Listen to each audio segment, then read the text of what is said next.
All right, here we go. This is the first episode. We're gonna call this the Performance Pod. It might change a little bit, but we're gonna go Performance Pod. We got Jake Butler on here. How we doing, Jake? How you doing, bro?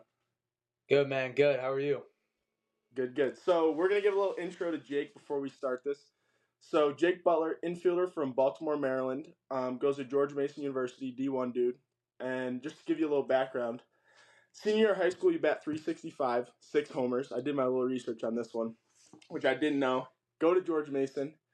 You were number 43 last year. I saw you switched to number 2, so you don't have the big jersey anymore. I saw that. Um, Start 25 games, hit 2 homers. Homer at Duke, I believe, right? Yeah. Versus Duke at Coastal. Oh, okay. Then you go to the Coastal Cal State. Ripken League. Your freshman year, you hit 323.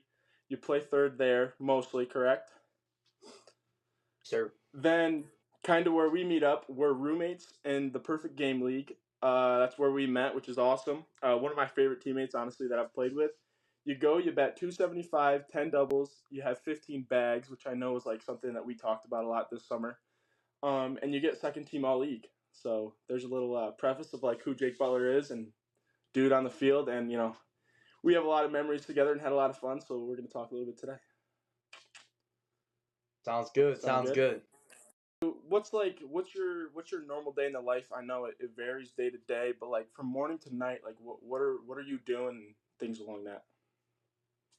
Yeah. So, here in the fall, we have 8-hour weeks, 20-hour weeks. I'm pretty sure you can back me up on Mm-hmm. that. But I would Mm-hmm. say a 20-hour week. We uh we have lift 3-4 times a week. So we had it 3 times a week. Um, Monday or Tuesday, Thursday, Friday. That's from around 12 to 1. We practice from 1 to 4. And yeah, just anywhere. In 8-hour weeks, we switch to lifting more now, especially because we're transitioning to the off season period. But we Mm-hmm. do individuals with our coaches, so it's just like an hour of just like skill based with around 3 or 4 guys. So yeah, we're large chunk of the day working out, and then um, like on the other side, you like individual stuff with your buddies and stuff. I go morning hitting around 3 or 4 times a week around 7 a.m. with a couple of guys, and we uh, do defensive stuff on the side too. So that Mm-hmm. doesn't even account for the 20 hours that we're doing. Yeah, because that's the Division 1 restriction, right? It's the 20 hour. I know it like varies Yeah. to what, but so I guess going with that, what's your training schedule like now? I guess I want to say as like George Mason, what do you guys like focus on lifting wise? And personally, I guess most of the time you're on their plan, but like outside of that, like what do you focus on? Yeah, we do a lot of strength and speed based training. We're always running sprints before our lifts. Nice. When we have a high, we do a high day and a low day, so kind of Mm-hmm. intensity based. The high days, it's more so uh, like volume, so we're doing a lot of the big lifts. And the low days, it's more velocity based. So most of the days we use I forget what it's called, but it measures your velocity. So like lifting, you want to stay in a certain range to make Yeah, sure yeah, you're yeah. moving fast enough. So if you're out of that range, you either have too little weight on or too much weight on. So you want to make sure you're in that range when you're lifting, and yeah, just moving weight fast and getting strong. Yeah, I didn't know you guys had that. That's sick. I mean, I think most Division 1 programs use that now. But I guess so what you said you're going 4-ish days a week, depending 3 to 4. What are your guys like? What is your main lift or like the main thing that you do? And then after that, I guess answer what speed work you do within that. We uh we always run sprints before lift. We do we do flying sprints. So one of the days we do like restriction stuff with the band. So we'll do banded sprints for about 15 yards, and then we'll do regular sprints. That's one day, and then we'll do flying sprints another day, and then that's just kind of like max speed for a certain distance. Then we'll do one of the days we do like curve stuff. So Yeah. basically running around the track, kind of just obviously baseball player running around the bases, just holding your Mhm. posture while you're running. Um, the last day we kind of work like laterally, so kind of like 5-10-5s, but it's a little Okay. different. We kind of vary the yards out. And Sweet. then Yeah. as far as lifting goes, we do a decent amount of squats, main lifts, 1 day squat. We deadlift, hex bar. We do some trap bar jumps. Recently we've been doing floor press, but earlier in the fall we were doing dumbbell bench. Nice. Um, yeah, we do decent amount of rows. I mean, typical baseball stuff. A lot of No. like Yeah. forearm stuff, hangs. Um, we generally do a forearm circuit at the end, just kind of forearms equals bombs. So just Right. get your arms up, get your legs moving fast, and you'll be good. Yeah. So that's funny you say that. So I do run all the strength training here at Alfred State, and we did our first. We're on our second block right now, but our first 4 week block. We did bench press just like you said, and this past week we just transitioned to the floor press. So I think it's like a good correlation to go to one to the other. So that's funny that you say that. For sure. I guess moving on with that.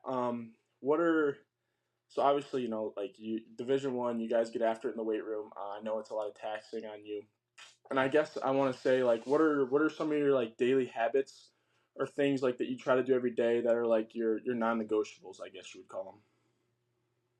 Yeah, so I try and get in the training room at least once, if not twice a day. That's just coming in. If I feel sore, I'm going in there, getting training. I'm heating up my body. I get in the hot tub in the mornings most days. I'll go roll out, do some band stuff on my arms and my legs. Um, I sometimes stim my arm if it's feeling a little out of whack, but that's kind Mm-hmm. of just depending on how much I've been throwing that week. And then after lift or practice, I cold tub. So I cold tub after every day I lift, so 3 or 4 times a week. Mm-hmm. And I also use a Normatex. They're really good with that. They have 2 sets of Normatex in the training room, Nice. and they allow us to take one.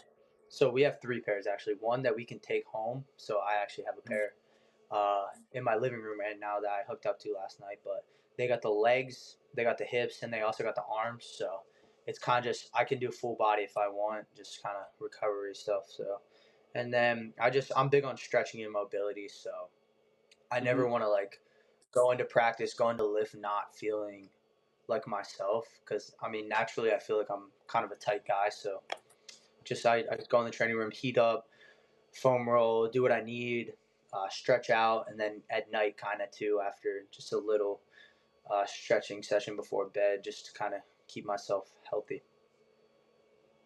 Yeah, I know this summer you were I realized, I mean, you always like the hot going to the hot tub, and you're a big soft tissue guy. I remember, foam roll, whatever that may be. Yeah, So I guess how's the Normatec? I've never got to use one of those. Like, do they work? Are they legit? I hear both sides of it. I personally like them. I just like that the feeling of the pressure. I think it kind of just like Yeah. it's tight on your legs, and once it releases, it kind of induces blood flow. I know some people think it's placebo, kind of if your mind thinks it's working, it's working. So I hear both sides of it, but me personally, I think they've helped me a decent amount. All right. So hopping into our next question, I know sleep's a big thing for athletes. So how's your sleep? Like, do you prioritize it, and like, do you have a nightly routine in that case? I am big on sleep. Uh, I prioritize it a lot. I try and get 9 hours of sleep every night. If I get 8, it's not the end of the world, but I'm really striving to get 9. And the days I can get 9 or a little bit more, I feel the most rejuvenized. Mm-hmm. Recently, I've been going to bed a lot earlier, which I think helps. Just because I'm a morning person, so I like to get up early. I like to get my day going. I don't like to stay up late. And so, yeah, I've been going to bed around 10:30. So that allows me to wake up around 7:30 each day. So early start to the day. Sleep's very important. If you don't get if I don't get a good night's sleep, I can kind of feel it the next day. I know I like need to take a nap or something like that, which kind of throws me off my sleep schedule. So I just like to focus in every day. And yeah, I don't really have a nightly routine. I more so have a morning routine Mm-hmm. where I wake up and first thing I do I read. I have three books in a journal. So um, I'll talk more about that a little bit later. But Mm-hmm. yeah, just mainly just obviously brush my teeth, just kind of do the hygiene stuff I need before bed, and try and get off my phone as early as possible. Yeah, I like that. The phone thing's brutal, and I like am a bad victim of it. Of like being on my phone at night. It's like it just your sleep's so much better when you don't go on your phone like at night. It's a real thing.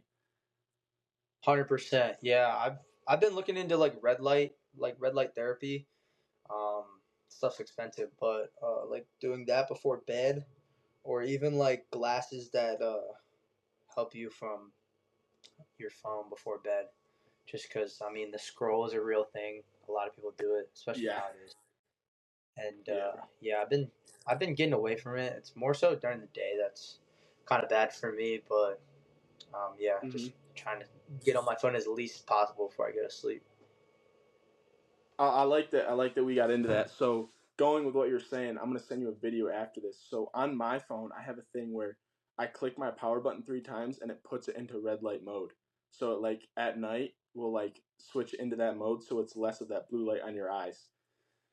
Yeah, So I click that three good. times and it turns red. I don't know if you have that or not, but Is it like an app or is it just like on your phone? no. So like you literally you go into your Apple settings and there's like a way to do it, and I forget how I did it, but I will send it to you. So you can change the color of what your screen is, and I just put it to like a darker red mode, and it makes your phone red light. So I have like a thing set on my phone, so when it hits 9 o'clock, I double tap 3 times, and it turns to red light, which is sick. Dude, that's awesome. That's awesome. Yeah, I definitely need that. And then I have it on. You have a MacBook as well. I remember you having a MacBook. You can do it on your Yeah, MacBook to schedule it. So mine's every day scheduled at 9 o'clock. So like if I'm looking at something on my computer, it'll switch at 9 automatically. it's awesome. So I guess going along with that, I guess we talked daily. No, we haven't. Yeah, we talked daily habits, nightly routine. I guess we're gonna go into your short and long term goals, and then we're gonna hit back on your morning routine and some other things after this. So, short, long term goals, whatever you think. Whether it's obviously we're sticking to like the baseball performance side of this, but like whether it's like life, baseball, whatever you want to talk about. Yeah. I guess we can go short term first. Yeah, I wrote down a couple things in mind. yeah, Just for life in general, I strive to go to mass every Sunday. My yep. faith has been a big part of my life. So um, recently, honestly, the past year or two, so I feel like I've been getting much closer to Christ. So that's a good thing. I Mm-hmm. talk about reading my 4 books every day. So I have 4 books. I don't know if you're gonna ask I or save that for later, but my 4 books We'll in a save that. We'll journal. save the I journal books. every.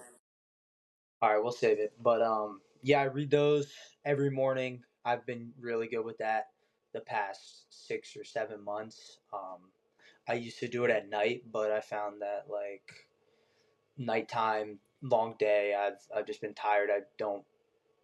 It's harder for me to read at night. I like reading when I'm first thing in the morning, and I can kind of prioritize that. Um, I journal in the morning, just kind of thanking the Lord every day for what He's done, and just kind of journal my thoughts. As far as baseball side, I mean this could be considered short term, but I just I've been trying to get faster.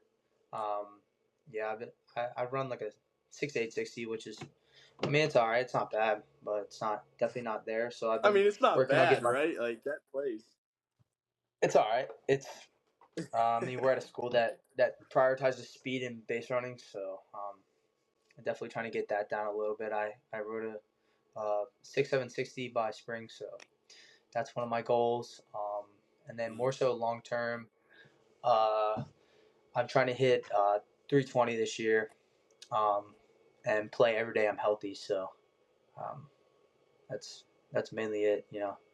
I need to kind of go back into that and change some stuff because, um, I mean, you're changing over time, so Yeah, there's absolutely. different things that factor into it. But yeah, those are just kind of like brief detail of some of the calls I've written down. Yeah, I think those are legit on both sides of that, and I think like writing, well, at least what I've realized is like when you write stuff down, like you kind of do it more, and like the writing the 320 down, or like say you want to hit 10 pumps, or you want to hit like whatever it is. I just think like when you write that stuff down, it's a lot better. Yeah, yeah. Um, Another thing, honestly, like batting average is cool and all, but honestly, more so, I think quality of bats are what really matter. We do quality of bat charts, so if you're doing your job, obviously that doesn't. If you're moving a guy over, if you're bunting, that doesn't count towards your batting average. But at the end of the mhm. day, it helps your team win. So it's more so quality at bats that matter. Hard outs, balls over 100, like that are outs. Like you're doing the right thing. You're going in the right direction. So Yeah, I'm glad you answered like that. We track quad percentage here, and that's like a big thing that we do. But I just like want to hit back. I remember it was like our first maybe like 15 games of this summer playing at Batavia, where like we were both like, bro, we're not getting hits. Like, but we were like walking every day, and you especially were lining out every day. And like I remember us coming home, and I was like, bro, like what is this? And you're like, we're good. Like we're lining out. Like it's just what it is. So like kind of hitting on like what you said is like moving dudes over, doing stuff like that, like that's a big part. So like quads are a big thing, and I like remember, and I vividly remember like this, especially like you were a freshman at the time. I was like, dang, like that's advanced for him to be like it is. Like we were legitimately 15 games in, and we were both hitting like a buck 30, and like we obviously yeah, both dude. turned our season around. So like I think just like sticking with that, like let's go out and get quabs today, especially because we were playing every day. Like you just want to go out and get quabs, and like you can't obviously hitting 320 is legit, but like if you can get those quabs, they kind of like correlate to that. Yeah, dude, that's kind of crazy because I actually was talking to my buddy today about the summer and how it kind of started for me. But Yeah. yeah, you can only control what you can control. Hitting the ball hard, seeing the ball, walking, just stuff like that, bro. And it'll fall, yeah, and it did. So just keep on that grind, keep on the process, trust the process, and the process is way bigger than results. So Yeah, I'm glad we got to talking that. So that was good right there.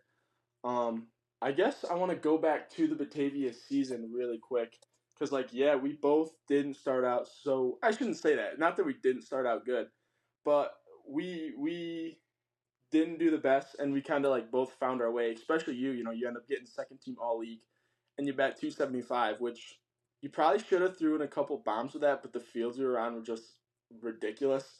I know nutrition can be a big part of what an athlete does. So what do you eat normally? What are your favorite things, and how do you incorporate that?